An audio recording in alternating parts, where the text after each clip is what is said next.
Hello everybody, it's Diva Carla, Cosmic Crone. It's great to be back. How'd y'all like that little Facebook vacation yesterday? Tomorrow's the big day. Tomorrow I'm doing the unconditional self-love class. And I have another name for it. Unconditional self-love. How to stop losing yourself and claim your power. Because that's really what it's about. And that's what's come up as I go deeper and deeper into the material and over in the group on Womb Wisdom Portal. The women are talking about where they're feeling the need for self-love. And I've been having some conversations with clients, and it's becoming more and more clear what self-love is really all about. And when I started this self-love journey, I thought that self-love equals self-care. Hi, Teresa. Well, it's a busy day, so I'm just popping in. I hope you can hang out with us. I don't expect to be here too long. Okay, first of all, I want to be really clear. The class is in the Womb Wisdom Portal. So if you are not in that group, go get in that group. You can click on the Visit Group button at the top of this page. And I'll also put the link in the comments. The link is all over the place. Because if you are a woman who is on a path of leadership and purpose, and you have a big mission, and yet life is just kind of like in your face, and you can't see your way towards living the life that you're meant to live, then you need to be in Womb Wisdom Portal. That's all there is to it. And I'm doing a special teaching tomorrow on self-love. And right here, right now, I'm giving you a sneak preview. I want to share something that I've learned on this self-love journey. Like I started saying, self-love equals self-care. And that is not accurate. Self-care is something that we do so that we can do the strong, deep work of self-love. Self-love is so fundamental. It drops right down into your pelvis, into your womb, rises into your heart, and fills up all the spaces between your cells. It's pretty damn big. So I'm going to talk a little bit today about what I discovered makes it so big. It's how we respond to the feminine wound. We live in a world that actively teaches us to hate ourselves. Tells us from the minute we're born, especially if we're born with a vagina and a vulva, that we are not good enough. We are not as good as a man. And even though many of us, depending on your age, you have more enlightened parents and more enlightened education, and we are, girl power is a thing, thank goodness. Still, it is so embedded in the culture that it's impossible to get away from it. And even our well-meaning parents who hope they're doing a better job still find ways to say, you're not as good because you're not a man. Or they say, you're going to have to fight harder because you're not a man. You're going to have to be better because you're not a man. And the way to heal that, Sue Monk Kidd calls that the feminine wound, this sense of, because I am a woman, I am less than a man. And this has been a part of female existence and identity since Eve, or early biblical times, whenever that was. So, one of the things that happens is that we are trained from infancy to lose ourselves in love. We abandon ourselves in order to have love. And since the majority of us still are choosing to be in love with men and be in relationship with men, it has to do with this this sense of Okay, let me find it. It's like an eighth house thing. It's like, in order to be protected in the world, we need to be in relationship with a strong man. We need to curry the favor and stay on the good side of a strong man. Oh, hi Cindy. Thanks. I'm glad I'm right on time for you. Welcome. And this causes self-abandonment because it becomes a matter of survival to be in relationship. And it actually hurts to talk about this because I remember, and I still find my tendencies in my current relationship to lose myself in the relationship. It's just so easy. It is so conditioned. And I definitely did that the very first time I was in love, and I definitely did that in my marriage. And every woman I've ever worked with has had it, has been on the spectrum of losing themselves in relationship. Most of them pretty high, because it's our training.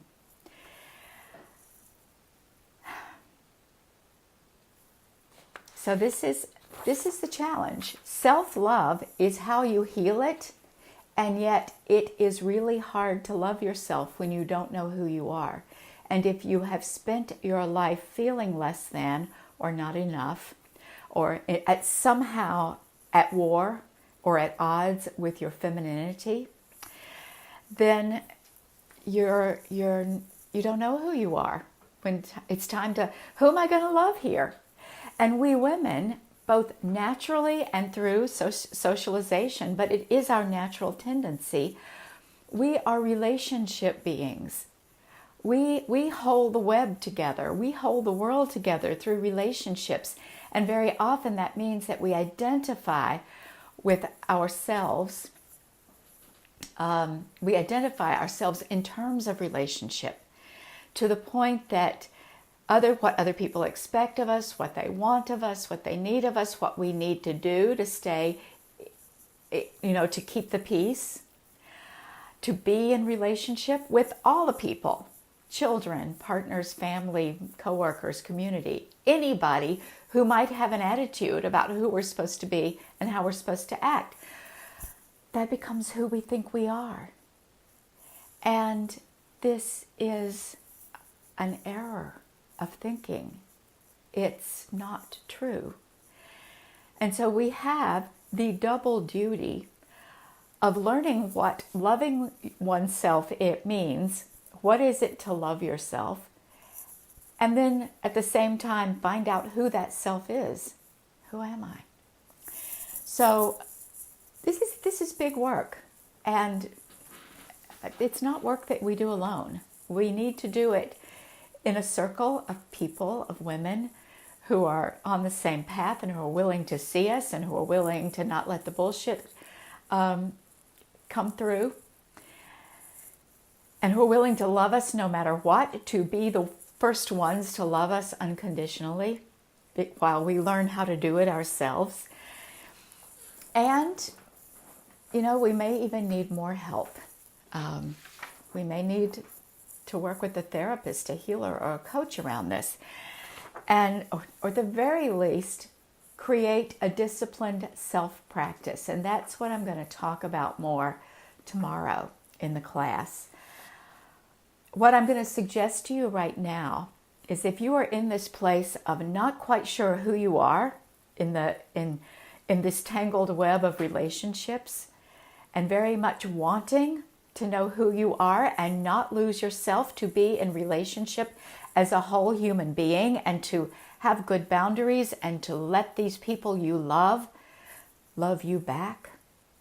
Because in order for them to really love you back, you have to be there. You have to be there for you. So it's kind of like being able to settle into the emptiness. Like, wow, okay, who am I?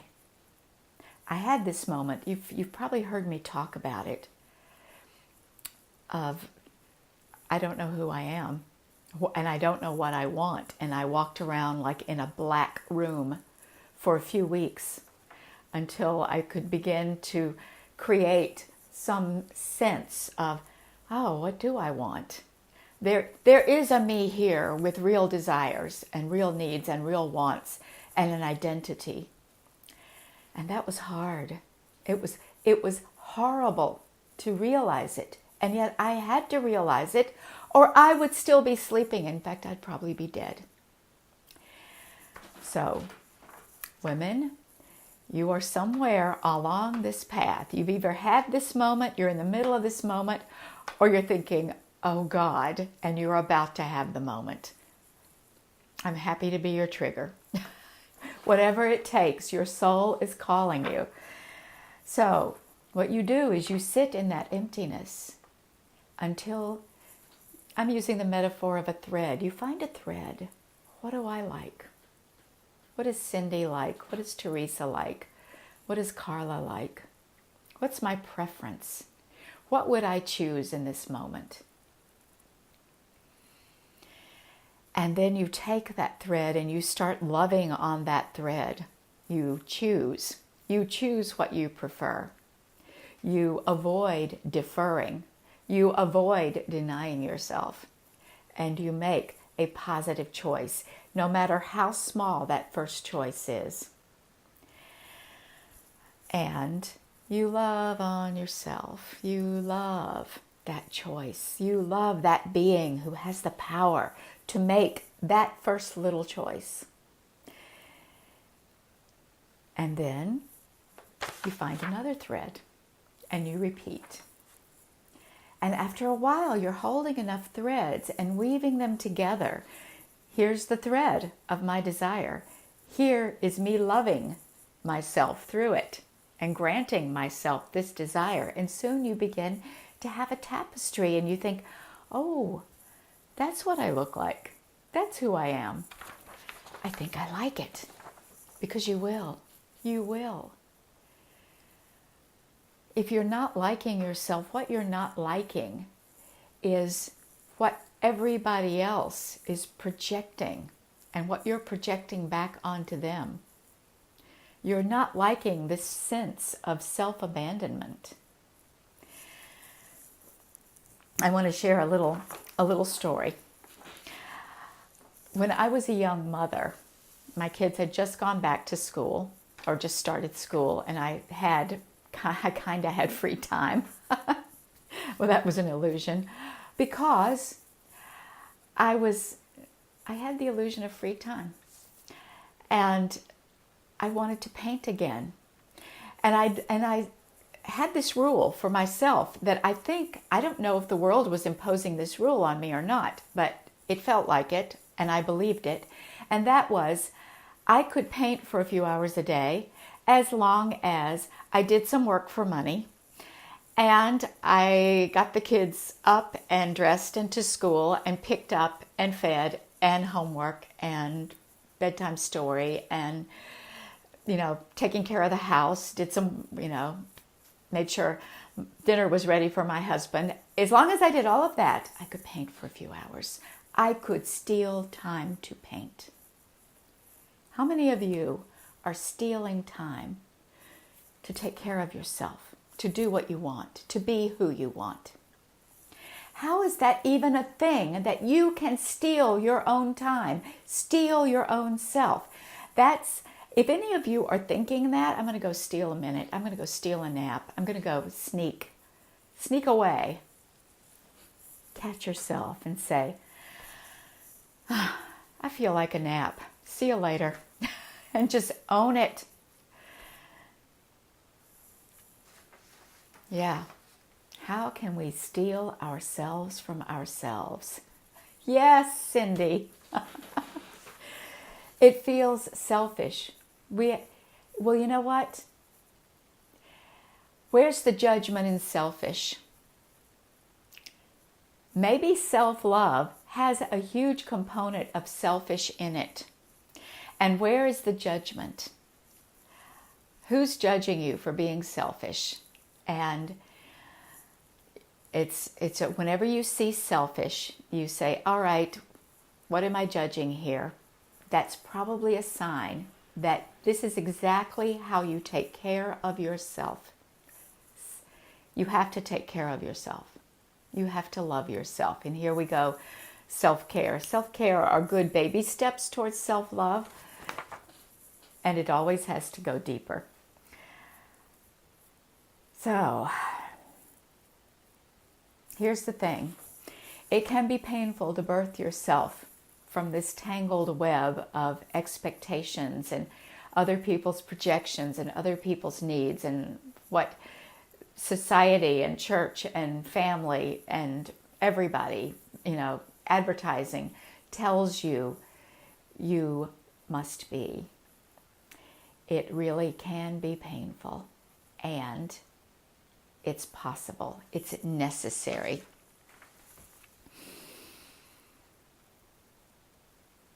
And what you want to watch for is how many of your beliefs and activities and choices are coming from a need of safety, security, a need to belong, and a sense of your own lack, your own lack of self, your own lack of agency or worthiness.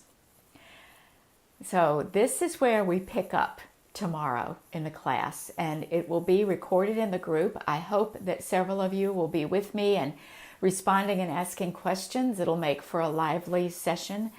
And if you can't, the recording will be there and you jump in. I'll stay with you through this process.